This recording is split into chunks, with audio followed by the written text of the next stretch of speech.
Hello guys! Welcome sa aming vlog, Rick and Chi. Ako pala si Sheila. So for today's vlog ay samahan nyo kami.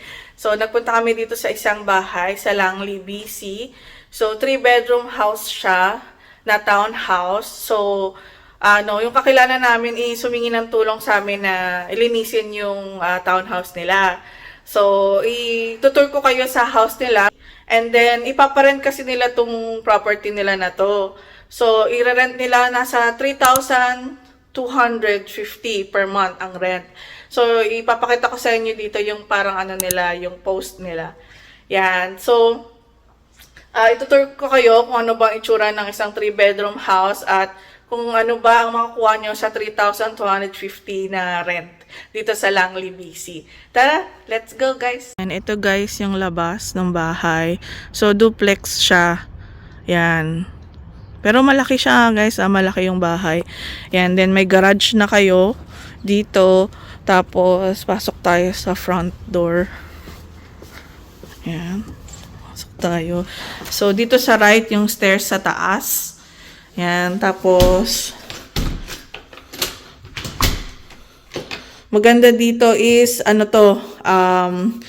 may code na yung pintuan niya. At saka, meron silang screen sa labas. Di ko na napakita sa inyo yung screen.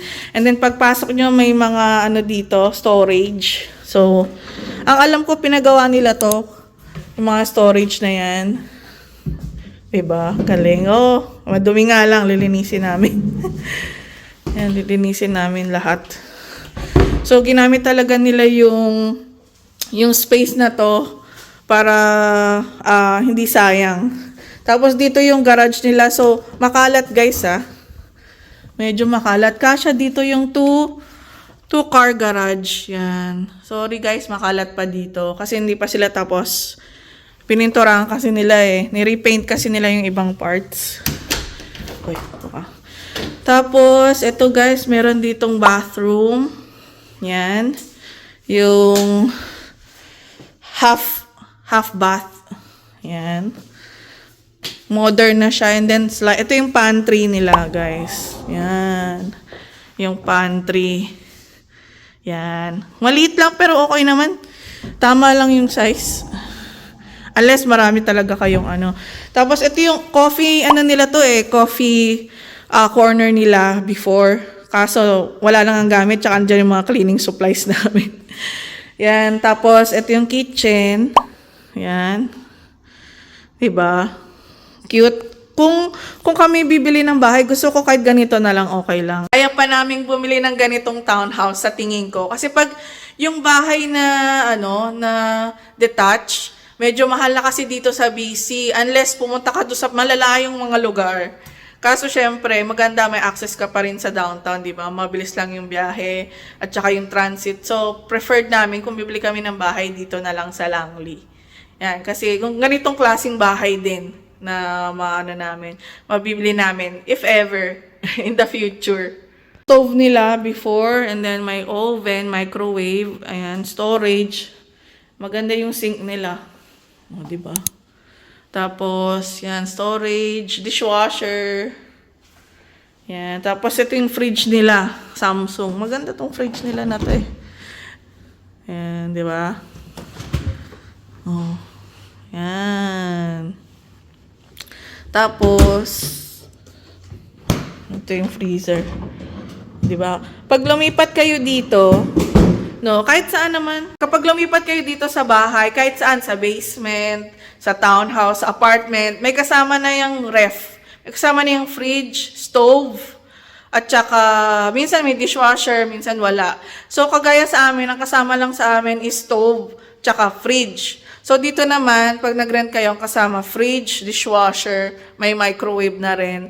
Not sure kung kasamang washing machine, pero titingnan natin sa taas, pagkakit natin kung iniwan nila yung washing machine nila. Pero pag bibili kayo ng bahay mismo, like an apartment, townhouse, o kaya yung single detached, may kasama na yung laging microwave, stove, fridge, dishwasher, tsaka washer and dryer. Yan, automatic yun, lagi, nandun na lagi. Unless gusto nyo palitan. Ayaw nyo yung brand na nilagay nila doon, ganyan. Kasi hindi ko lang sure kung ibabawas ba yun sa sa binabayaran nyo or hindi. Kapag gusto nyo palitan yung appliances. Yun guys. Tapos ito guys, malaki yung ano nila, living room nila. Yan. So, malaki siyang space. So, parang dining living room na pala siya, guys. So, dito yung dining nila before and dito yung living room.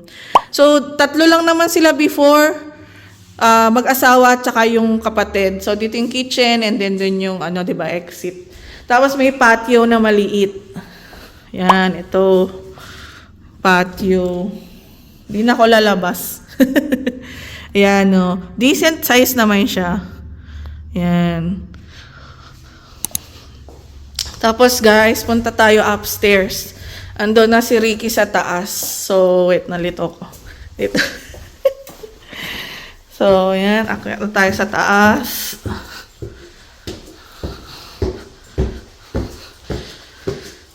Yan. So, meron ditong, ito parang office space. Yan, office space dito. Ito, iniwan nila yung washer and dryer nila. Yan, so, hindi ako sure kung iwan nila o di lang nila nakuha. Yan, pero yung washer, laundry area. Tapos, tatlo yung bedroom. So, ito yung unang bedroom. Yan, hindi na masama, di ba? May closet na din. And then, punta tayo dito sa pangalawang bedroom. Yeah, di ba? Okay na rin guys, no? Malaki siya. Mas malaki pa dun sa titira namin. Malaki yung space. Tapos, ito yung masters. Yan, master bedroom. Laki. Ito yung closet nila. Open yung closet nila eh. Open space. Tapos, oh, ang laki ng windows. Ang laki ng windows. Gusto mo ng natural light talaga. Ito dito. Master's bedroom, bathroom. Yan, laging may tub. So, laging may tub sa mga bathroom dito.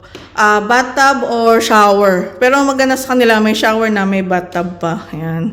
There's open window din, di ba? Talaga yung natural light papasok. Tapos ito yung vanity, mirror, malaking mirror nila. Yan. Diba? Not bad. Not bad, guys. Tapos, ito yung bathroom. Ayan, bathroom. Ayan. Ayan, naglilinis na si Ricky. Tatapusin ko lang ito, tutulungan ko na rin siya. So, ayan, guys. So, yan yung tour ng bahay. Yan. So, hindi na masama, guys, no? Kung gusto nyo ng ganito na bahay dito sa BC, sa Langley, BC, no? Hindi na masama for a family. Siguro mga 4 person, like 4 kayo sa family nyo. Pwede na to. Pwede na ring 5. So, dalawang bata mag-share dun sa isa, yung isa dun sa isang room, and then kayo mag-asawa, di ba? Sa masters. So, hindi na siya masama. Actually, tsaka maganda yung community nila kasi malapit sa lahat, sa grocery store, 'di ba? Sa bus stop. And then hindi masyadong crowded dito sa Langley, hindi pa siya masyadong crowded. So, kaya okay pa yung location nila. So, ayun guys, no? Sana natuwa naman kayo sa tour namin. Sa tour ko dito, no? Wala na kasing mga gamit, pero maganda siya talaga. Lalo na nung may mga gamit pa siya. Yan. Tapos dati may pet din sila dito. Pwede naman yung pets dito. Maliliit lang na pets. Na aso, pusa, ayan. So, okay naman rin yung community, tahimik. So, walang problema. Good yung location niya. Thank you guys for watching, no? Maglilinis na ako. Sige guys, see you in our next vlog. Thank you for watching. At saka kung na-enjoy nyo po ang video na ito, please po, pa-like po, pa-share, pa-comment, saka pa-subscribe na rin po guys. Okay, thank you again guys. See you again next time. Bye-bye!